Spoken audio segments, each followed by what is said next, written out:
A Bíblia não foi mandada do céu via fax. A Bíblia, como sabemos, acabou sendo controlada por um homem. O imperador pagão Constantino. Ele foi pagão por toda a vida, só sendo batizado no leito de morte. Constantino era o homem santo supremo de Roma. Por muitos séculos, seu povo cultuou o equilíbrio entre as divindades masculinas da natureza e a deusa, ou o sagrado feminino. Mas uma crescente desordem religiosa estava atingindo Roma. Mas você concorda comigo que o conflito cresceu em tais proporções que ameaçava dividir o Império de Roma? Constantino pode ter sido pagão a vida toda, mas era também pragmático. E no ano de 325 d.C., ele decidiu unificar Roma sob uma única religião: o cristianismo. O cristianismo estava em ascensão. Ele não queria ver seu império dividido. E para fortalecer essa nova tradição cristã, Constantino convocou um famoso encontro ecumênico conhecido como Concílio de Nicéia. E nesse concílio, as várias seitas do cristianismo debateram e votaram sobre quase tudo, desde a aceitação e rejeição de certos evangelhos até a data da Páscoa.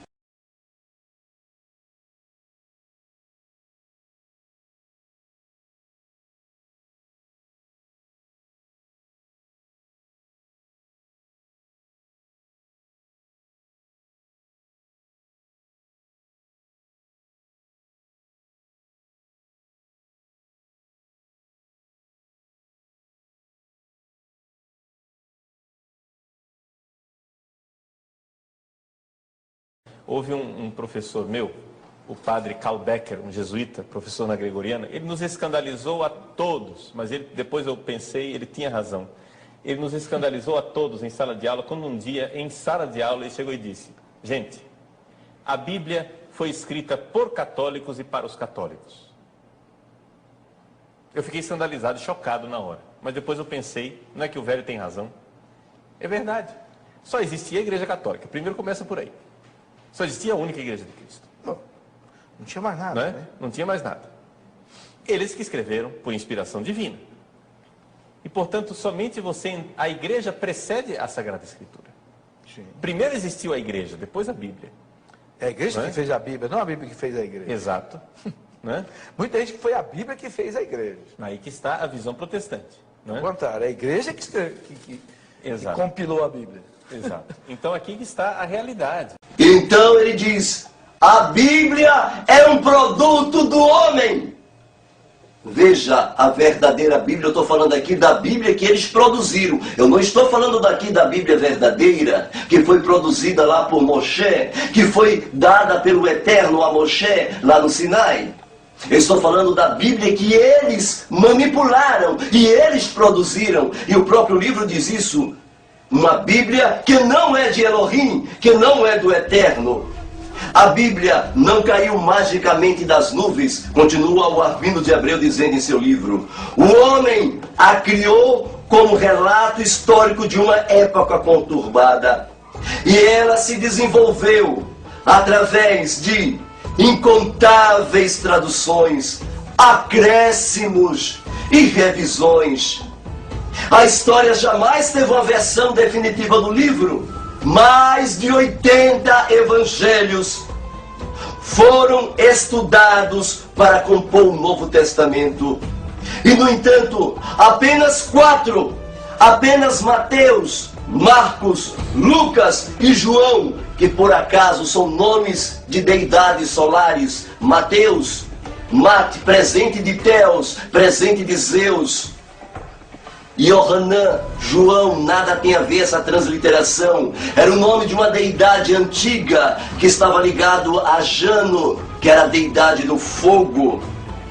A Bíblia, conforme a conhecemos hoje, diz o Armindo de Abreu, foi uma colagem composta pelo imperador romano. A Bíblia, ela foi manipulada por Constantino. Ela foi moldada, prezado telespectador, por Constantino. Constantino Grande, sabe, prezado ouvinte?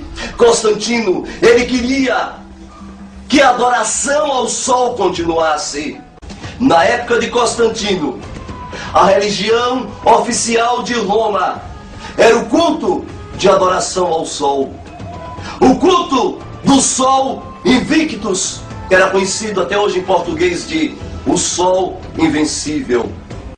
Portanto, o nascimento de Jesus é celebrado a partir do século IV, do Papa Júlio I, mais ou menos de Júlio I, por causa do Deus Sol, do Deus Mitra, e por causa das Saturnais do Império Romano. Portanto, havia o grande Deus Sol, com as Saturnais, era o Deus do Império Romano, defensor do Império Romano, Sol. Porque os cristãos, a certa altura, com a liberdade, quando tiveram a sua liberdade, depois do Constantino, começaram a cristianizar tudo aquilo que era pagão. Este é o Sol. Desde o ano 10.000 a.C., a história abunda em pinturas e escritos que refletem o respeito e a adoração dos povos por este astro. E é simples entender o porquê, com seu aparecimento todas as manhãs, trazendo visão, calor e segurança, salvando-os do frio e da escuridão da noite repleta de predadores. Sem ele, todas as culturas perceberam que não haveriam colheitas nem vida no planeta. Estas realidades fizeram do Sol o astro mais adorado de todos. O Sol, com seu poder de dar vida e de salvar, também foram personificados como se representasse um Criador ou um Deus. Deus Sol, a luz do mundo, o salvador da humanidade. Mitra da Pérsia nasceu de uma virgem em 25 de dezembro. Ele teve 12 discípulos e fazia milagres. E após sua morte foi enterrado por 3 dias e então ressuscitou. Ele também foi chamado de a Verdade, a Luz, entre outros. Curiosamente, o dia sagrado de adoração a Mitra era um domingo. Vamos examinar o mais recente dos Messias solares. Jesus Cristo nasceu em 25 de dezembro. Ele também é conhecido como Rei dos Reis, o Filho de Deus, a luz do mundo, o início e o fim, o Cordeiro de Deus, entre muitos outros. O nome Jesus Cristo e a pessoa de Jesus Cristo exatamente era um indivíduo criado por Roma, ainda no período antes exatamente da Torre de Babel. Através de Nimrod, Samiramis e Tamus, nós temos a figura do filho de Nimrod com Samiramis, cujo nome na língua hebraica chamava-se Tamuz, e cujo nome na língua egípcia chamava-se Isus, que era filho de Isis. E esse indivíduo, juntamente com seu pai, que no Egito era chamado de Nimrod, o que houve exatamente no 1º século, no 3º século, por Constantino, no 4º século, no Concílio de Niceia, não foi uma imposição de um nome transliterado, não foi a imposição de um nome traduzido, e nem tampouco do nome claro, a pessoa mitológica de Jesus Cristo, e substituiu no lugar de Yeshua, o Mashiach de Israel. Para provar isso, as primeiras traduções da Bíblia, ainda daquela época, conserva estes traços, e nós temos aqui a prova do crime. Nós temos, porque aqui só falamos com prova. Veja que aqui está, na própria Bíblia, em latim antigo, em um latim mais italiano, lá em Septo, Domini Zeus.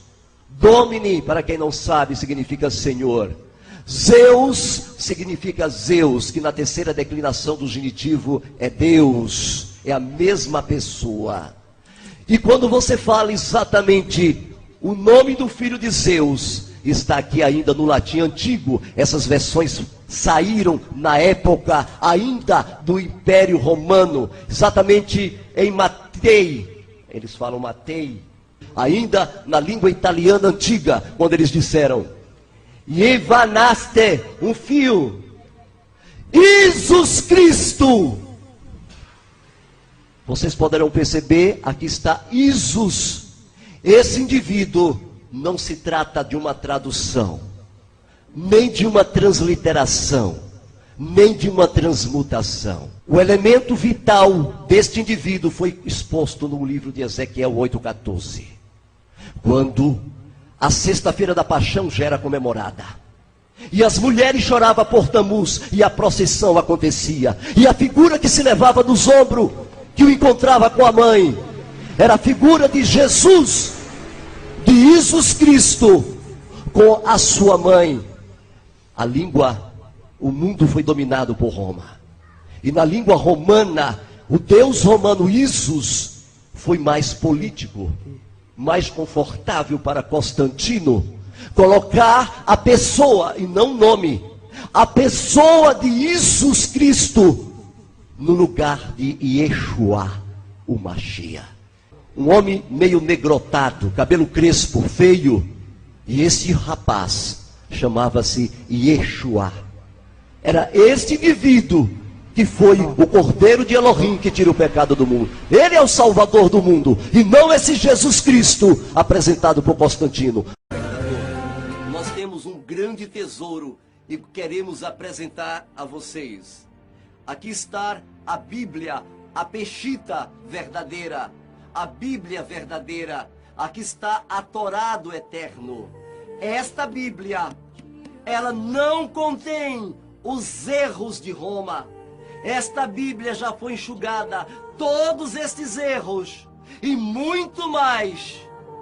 Aqui dentro desta Peshita já não existe mais estes erros, para que se cumpra a palavra do profeta Yeshayahu no capítulo 58, quando ele diz: e serão chamados de restauradores de brechas, de veredas antigas.